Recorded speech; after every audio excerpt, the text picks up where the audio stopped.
நேர்கள் அனைவருக்கும் அஸ்ஸலாமு அலைக்கும் வரஹ்மத்துல்லாஹி வபரகாத்துஹு. உங்கள் மீது சாந்தியும் சமாதானமும் உண்டாகட்டும்.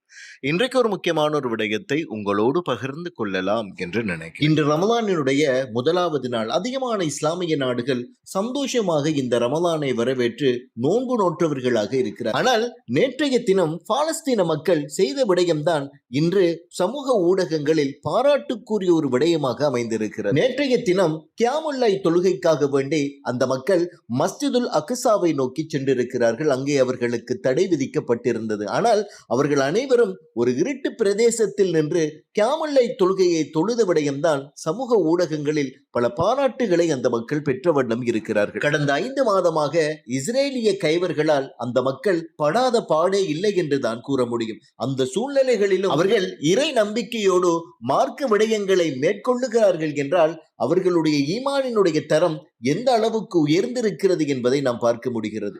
எனவேதான் அன்பார்ந்த இஸ்லாமிய சகோதர சகோதரிகளே, இந்த ரமலான் மாதம் முழுவதும் அந்த மக்கள் நிம்மதியாகவும் சந்தோஷமாகவும் இந்த நோன்பை நோட்பதற்கு வல்ல இறைவனை துஆ செய்து கொள்வோமாக.